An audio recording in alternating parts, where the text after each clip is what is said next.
Number 1, PSG.LGD versus EG. EG is currently 3-1 of the group stage. LGD 2-2. We have some very cool picks, which I definitely want to break down. But because we start this game with a pause, it would not be a Suns fan, Cinder and Cass, unless we talked about something not relating to the game, although it partially is. There's a Primal Beast. If there was an IO, Cinder, and I don't know if this bug has been fixed, but apparently if you ult, this is to grief a lot of pubs if people didn't already realize this, but it was top of Reddit. You can ult the Tormentor, and if you time it correctly where you TP with IO back to the enemy fountain, you can actually destroy their fountain, which we didn't think like mechanically was even possible to do, because this is something we've talked about a lot in the past, because Dota 1 you could do that. Very interesting gameplay. I can't even like I'm selecting the fountain right now. So the fountain has 500 health.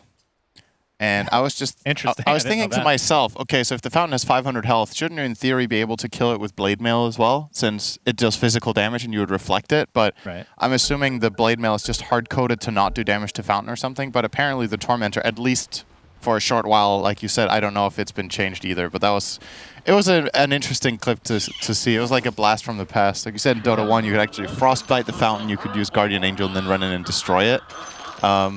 Destroying Fountain in nowadays Dota 2 would be pretty incredibly powerful for your win rate. The enemy team would just not be able to go back and heal at all. I mean, that's the same as Dota 1. But yeah, I mean, it was a different time, I think. But yeah, this is not going to happen this game anyway. And you wonder if the teams did it, what would what the repercussions would be. You think they would be disqualified from, like, would they forfeit their game? I feel like that would be a def loss, because it's like you know that's not. I mean, Anyway, it's maybe not we'll happening. See at some point in this tournament.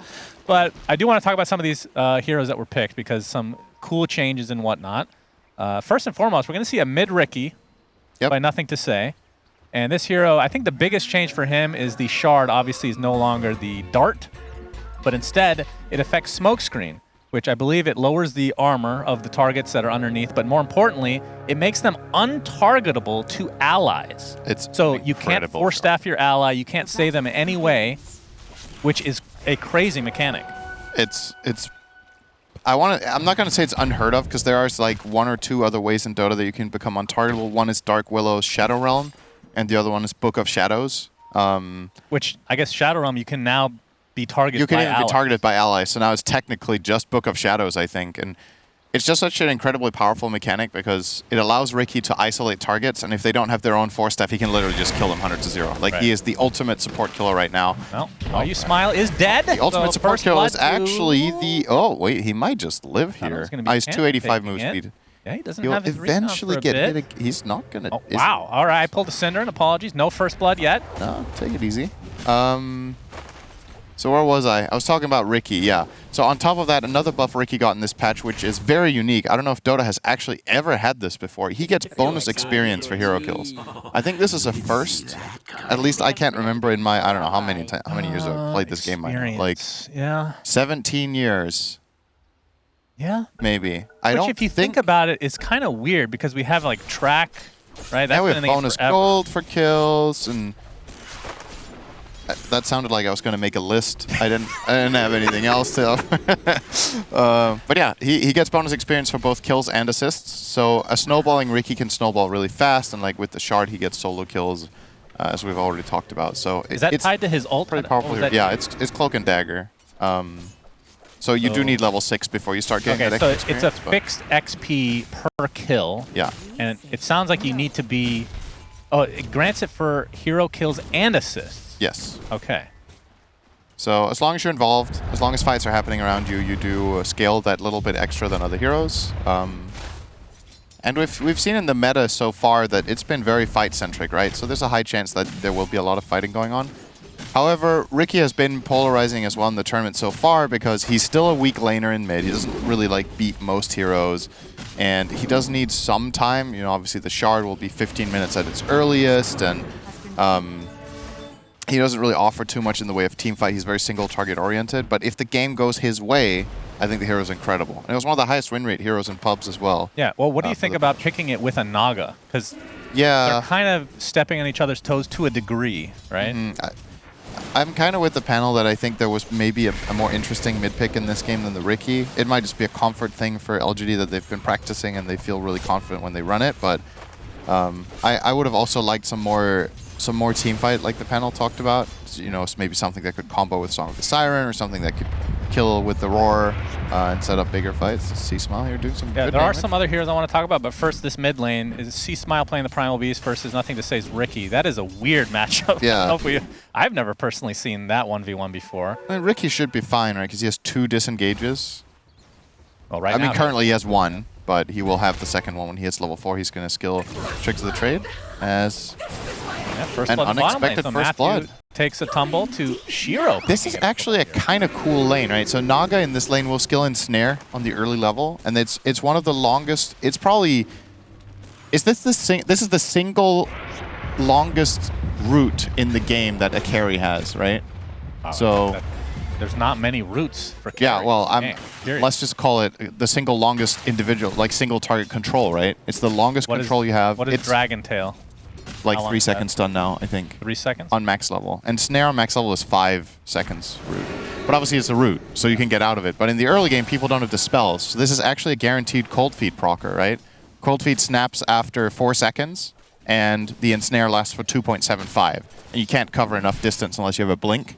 So this hero combination actually is very, very nice for the AA to play with. It's not a classic combo, I would say. You know, usually when you think AA power lanes, it would be like AA Chaos Knight, AA Sven, you know, these like carry stuns. But with the Naga and Snare, it's pretty interesting. And it does net them that first blood there for Shiro. And what do you think of the AA changes? Because I think that's one of the bigger ones as well, with the Shard, which does damage with Ice Vortex now basically built into, I mean, it was nerfed a bit, but it's built into the skill now, so allowing you to cancel Blink Daggers a little bit easier and giving AA a way to actually farm without needing the Shard, as Panda's going to get taken out in the top by Planet. And on top of that, it gives AA more damage in the lane together with the Naga, right? Yeah. So we already covered why those heroes in the past would be good Looks together. like he's going to get cleaned up, so it's a trade of sorts. Required C-Smile to come to the top lane. Yep. But yeah, I don't know if we're going to see the... Wait, is that the Shard that they made it with Ice Blast? Yeah. Yeah, the Ice Blast stun. So it does 60% of the stun of Cold Feet. Considering that you're going to be taking out the Tormentors and he's going to be bottom 2 net worth, there's a pretty good chance he's going to be getting that Shard, so we might be able to see it, which would be pretty cool. Still taking some heavy damage here. He's going to get glimpsed back into the right clicks of Pakaz. Planet has come, though. Give him a little bit of support. And what are your thoughts? I mean, I know that this is still very early in the patch. We haven't seen that much. But Sven in a patch like this, do you think that we should be seeing more Position 1 coming from him? It's a bit hard to say. I feel like Sven is still primarily a counter pick, at least the way teams are running it most of the time in the last year. He has been a counter pick. You pick Sven when you're against illusion-based carries or if you need the armor from Warcry.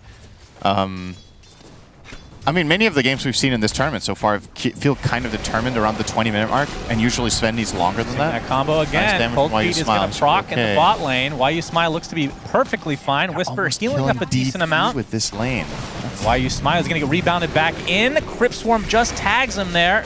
Looks like he's going to get taken out eventually. It's going to be a trade, though, 1-for-1, support for support. Well, the reason I bring up the Sven is we're going to see Zeal get taken out, actually. Another C-Smile rotation there. Yeah, he just stuck around, it looks like. But I figured that in this patch, still very early on, but these heroes that can get us just a little bit of farm early on, they can go jungle, would benefit. So like a hero like Sven who gets like a Mask of Madness or something, you can just, there's so many more camps now to take advantage of. We'll see if that comes into play at all. His Smile, gonna pop his haste, so he's A-okay. And nothing, I mean, that's the thing about Nothing to Say playing mid on the Riki. It's not really a hero that's gonna gank. In normal circumstances, whereas C-Smile probably would want to. Plus, he can push the waves faster than a Riki can. I do think for LGD, though, if you weather the storm here and you get to minute 15 and Riki buys the Shard, he has some serious potential. The minus armor of the smoke screen is really good for Naga and Beast. If they just get to hit with all their summons or illusions, there's definitely kill potential in it. It's potentially a really big problem for a hero like Death Prophet, who usually is an equilibrium-based hero, right? Yep, she can just be overwhelmed. She will survive this with all the healing. Taking quite a bit of damage. Almost Planet almost finishes him off. So you do think that he's going to prioritize the Shard on Riki like immediately? I think he's going to go Diffusal and then Shard. And if you're playing mid and you're just farming and you're just making that many moves, or not making that many moves, you can afford both. EG get both Wisdom Runes, by the way. That's a pretty big deal. Yeah, that's big. One of them on Pakaz here, almost level 6 now.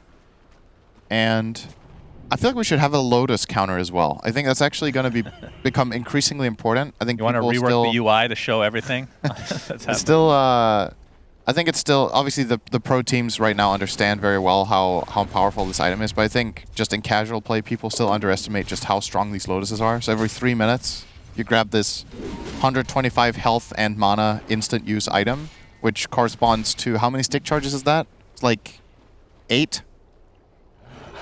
Basically. So you just have your one... Are you asking me? Because I just assumed it was... Yeah. I'm just waiting for you to say that's right. Yep, so that's correct. Definitely right. Very good.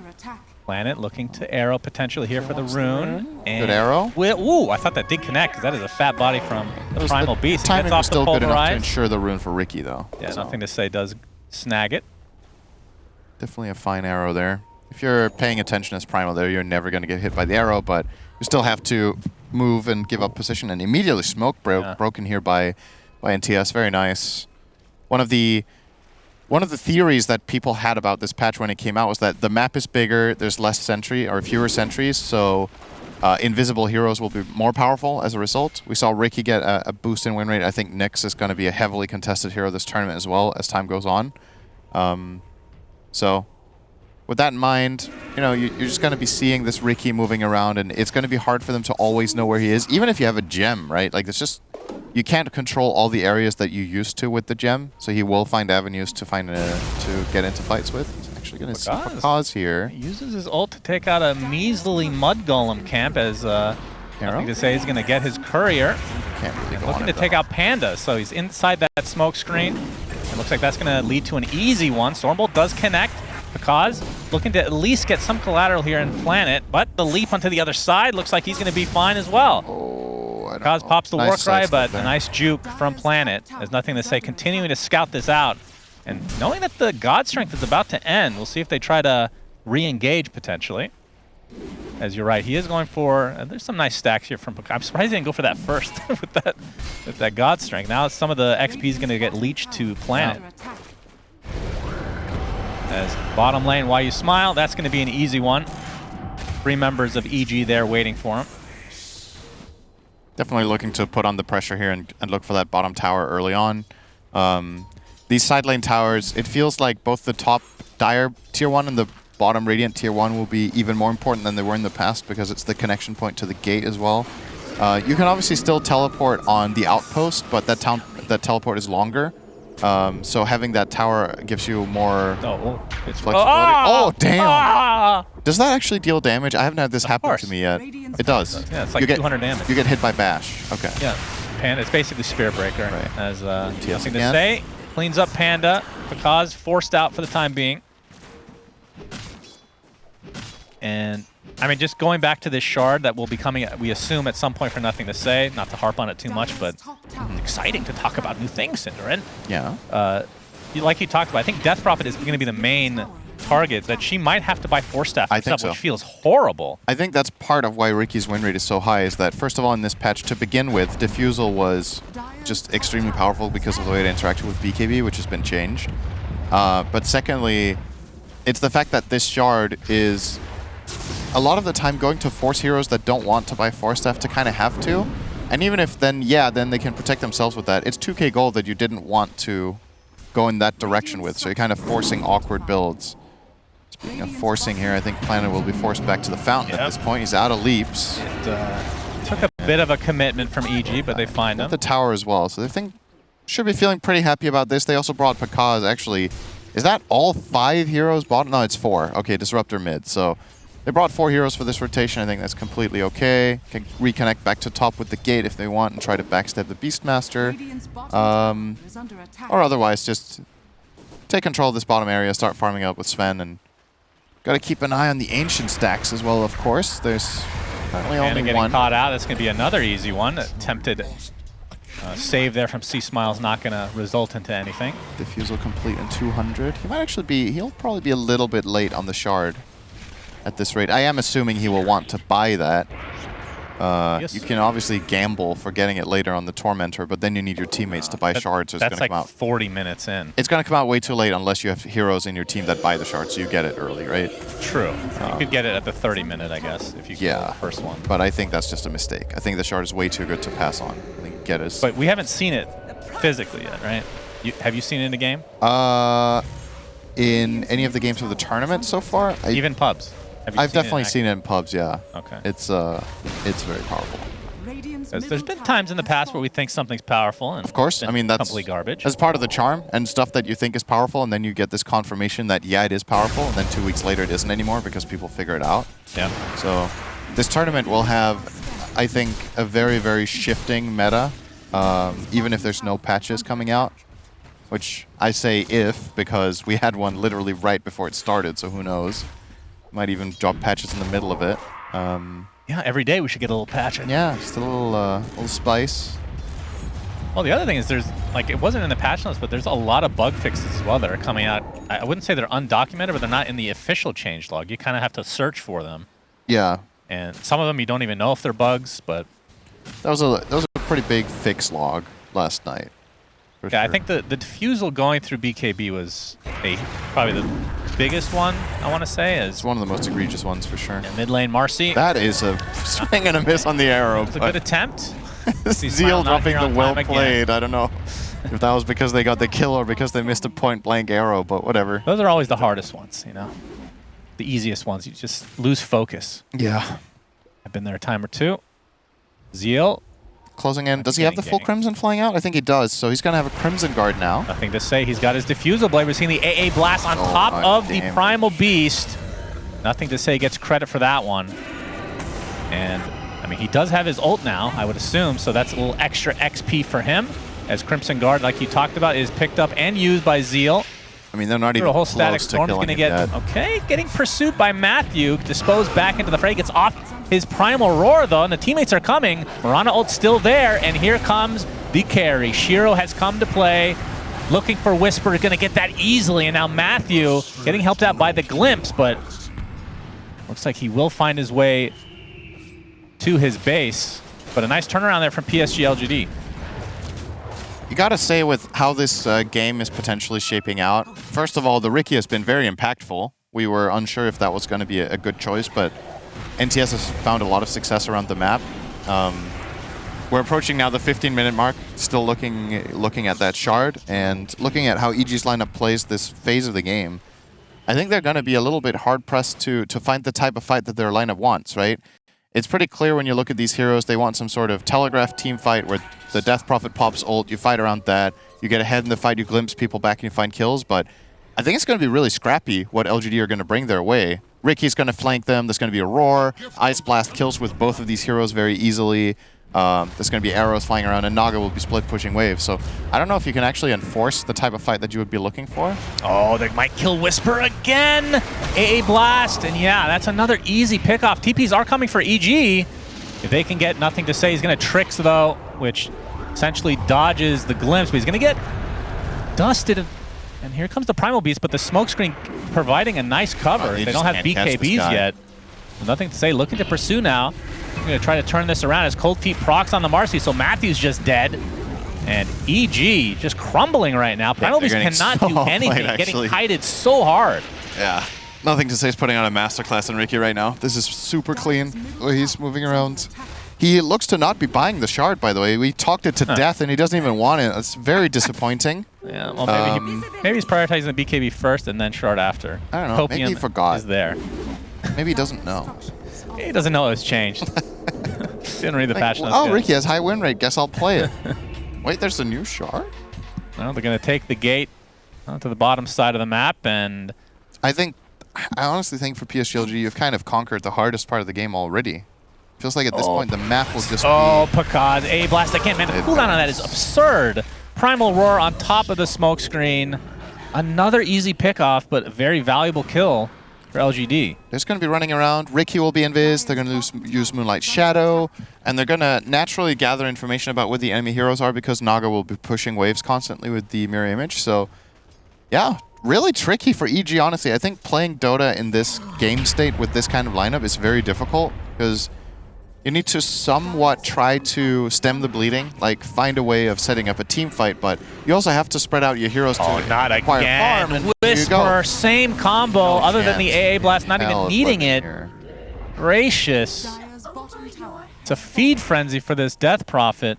Yeah. But, I mean, look at the mid. I mean, Primal Beast was your mid laner. Hasn't died nearly as much as the Death Prophet, but lower in net worth still. That's crazy. Yeah. It's, I mean, he has been making rotations quite a bit, right? So he hasn't been looking too much at farming, but that's the thing that LGD have accomplished in this game is that they're not only killing with the Riki and the Beastmaster, they also have decent CS, and the Naga is obviously just the big breadwinner here, just going to keep progressing. And once you're ahead on the map with Naga, you remember in the last patch how it looked with just, oh no. Well, Matthew's dead. I'm just going to call it now. So last patch, when you had map control with Naga, it felt like the map was extremely small because you always needed to put out fires.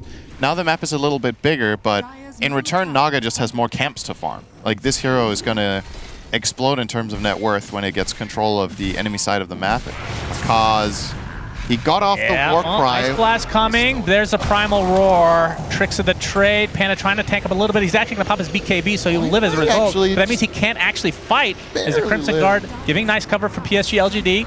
And look who it is. It's Whisper coming up. But C-Smile comes with a nice trample. Pulverize as well. Can they get the Riki? Oh, the song! Not enough to save the Riki, but the rest of PSG.LGD should be able to get out. That was very close to being a full escape.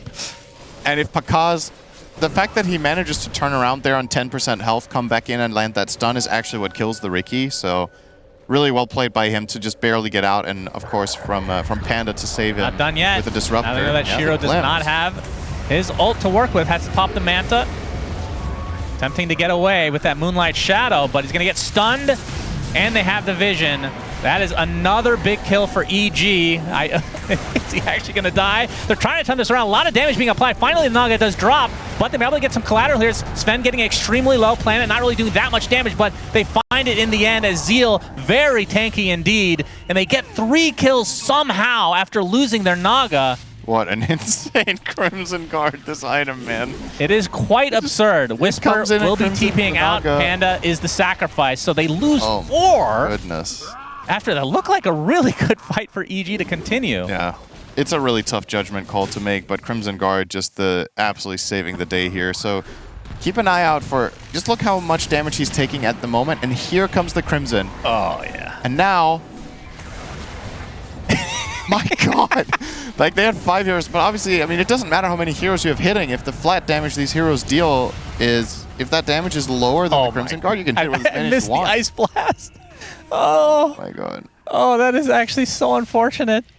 Poor C-Smile, just trying to finish off a lowly AA. By the way, Tormentor now available for the taking. Yep. And PSG.LGD is occupying somewhat close. Naga is a lot worse at this than it was at the beginning of the patch because illusions don't soak up damage from the Tormentor anymore. It only hits real heroes. So heroes that were able to maybe solo it in the past, like Naga and PL, will be struggling a lot more with doing that. But you obviously still have a lot of damage for it. Ooh, EG gets it. EG. Ice Blast a little too slow. So Panda on the Disruptor will be getting the new Aghanim Shard, which we'll talk about. See if I can remember exactly what it does. Well, it has it makes the range of Thunderstrike ridiculously long. It's like 1600, and you can cast it on the ground, which I thought was a little weird. I don't know if that's even... it's going to be like very situationally useful against certain heroes that play like tree lines or try to sneak up on you or whatever, but for the most part, the cast range is the major part of it. But can you cast it on your you can't cast it on your teammates anymore, right? I don't think so. I think it's enemy only. Because that was actually a nice buff for Sven. I've seen that before in the past. That's very true. I actually think in this game he would prefer the old shard. Yeah, I think so. But 1600 range is insane. It does offer Disruptor some really good ways of finding glimpses later in the game, because a lot of the time when, let's say you're 20 minutes in, your Disruptor can't really go and cast Thunderstrike in a lot of games without getting killed. But now he can cast it from the back line and get a glimpse way later in the fight. So he can kind of set himself up a lot more than he used to. Does it add extra strikes? How many strikes does normal Thunderstrike have? Because now it has 6 with Shard. I think it has 4. Okay, so it adds 2 as well. So it's not just what we talked about. So, okay. We'll see how that works for them. I mean, it was between him or Marcy, right? which Marcy Shard was also changed. That's the rebound off of enemies, right? Yeah. So instead of having a toggle for your teammate, which... That was the original version of the hero that came out. Could rebound off enemies. It got nerfed day 2, I think. I wonder which one they would have preferred between the two. Pretty strong. I mean, considering how bad a game Marcy has, I think the Disruptor one's actually better.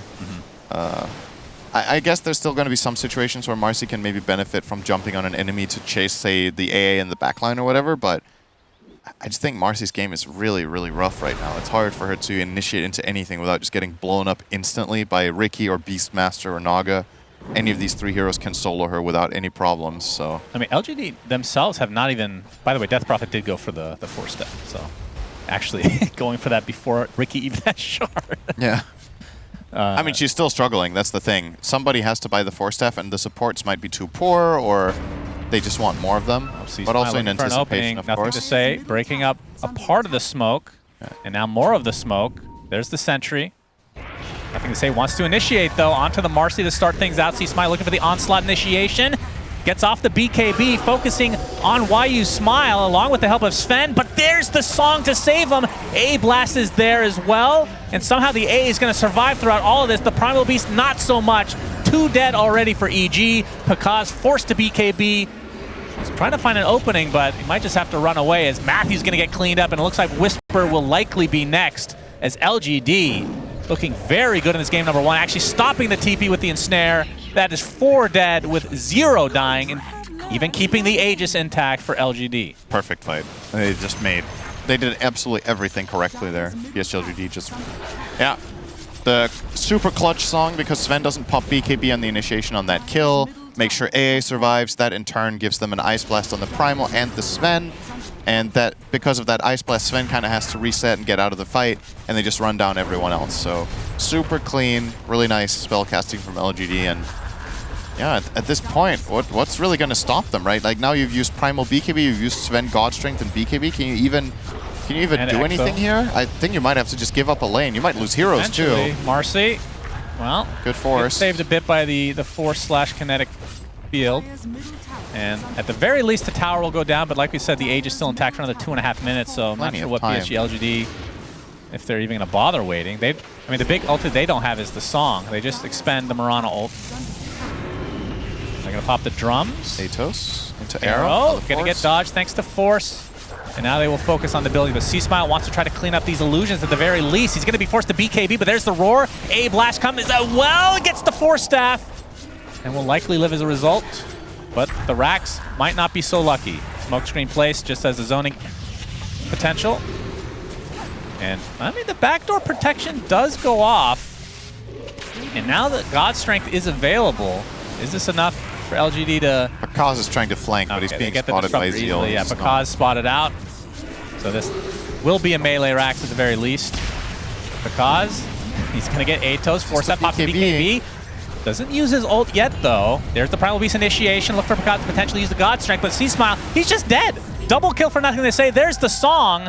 Trying to find the more value kill on the Sven, but looks like they'll focus on Whisper instead.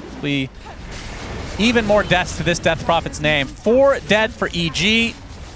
Nothing is stopping PSG.LGD now. Yeah, this is... It's funny to watch in this tournament how, you know, you saw yesterday EG against Gaming Gladiators. EG got absolutely bodied in 18 minutes, and you were like, okay, there's probably a tier difference going on right here, and they do it right back in the next game. And overall, yesterday, apart from that, EG looked they just looked good, right? Yeah. They show up today. LGD yesterday was a bit of a mixed bag, and this game one just looks incredible. This game's just over. Like, yeah. I think all of EG's heroes could respawn right now with all of their abilities ready, and they can't take this fight. Like, LGD's lineup's just... very well crafted. Tier 4, C-Smile, he's ready to come in. Does not have his BKB ready, though. Has to dodge. There it goes off. There's the Primal Roar, and he's just going to die. It's a very sad Primal Beast indeed. And Sven finally popping the God Strength, looking for something. He'll get the AA. That is likely all that he will get. Although, PSG.LGD kind of waiting out the Exorcism, it looks like. BKB popped by Zeal in the meantime, but there's a Primal Beast ult on top of it, not doing that much damage thanks to that 50% magic resist that you get from the BKB. He's going to get trampled down, though. Crimson Guard not going to help in that regard since it is magic. So LGD lose 2. EG technically defend. It's nothing to say of tempting to TP out. There's no Primal Beast ult to cancel it out. I'm actually surprised they held. I thought that game was over. I really thought this fight was going to go LGD's way, but killing off the AA like that with the Sven... Well, it might be over if they don't kill this resetting, range getting creep out. that's hitting the Ancient. Yeah, true. They might still win off the creep. Either way, they get a full lane of racks, tier 4, expose the Ancient. Yeah, the buybacks as well. 14k lead for LGD. No longer have the Aegis, I believe. Yeah, it's gone. So maybe they do have to wait for the next Roche. And this might buy enough time to see the Ricky shard center because he does have it now. Yeah, he bought it. It's about time. And with that in hand, he can kill any of the heroes that don't have... So, what heroes don't have BKB or Force? So, Primal has BKB, Marcy has Force, DP has both, Disruptor has Force, and Sven has BKB. So, all 5 heroes. It's useless! Well, it's actually useless now. You have to wait out the BKB. And they're finally going to go for the Tormentor. I mean, you might say it's useless, but you forced the enemy team to buy 3 Force Staffs, right? RNG AA. Yes. 4 Force... No, 3 Force Staffs. All right, we're going to get to see... The Ice Blast upgrade. Ice Blast stun. It stuns for 60% of the current level of Cold Feet, which is maxed. Wait, when you say that, I need to read this again. Look at the AA skill build, by the way. He never skilled Chilling Touch. He's taking attribute bonus over it. That's very telling. I think he won't buy his Ag Scepter because that does nothing for him right now. Okay, I'm actually not understanding the shard on AA. Does it not just cast a 60% version of Cold Feet? No, it just stuns. It just gets the stun. Yeah, it doesn't do the damage. It's 60% of the stun. That's actually kind of weird, don't you think? That's like the I think that's the first time maybe it also does the damage instantly. That's a good question, actually. What is it? So, enemies hit with the current level of Cold Feet for 60% of the duration. My gut says it's just the stun, but it might also do 60% of the full channel of damage, which would make it a lot better. This might be the beginning of the end here. Ice.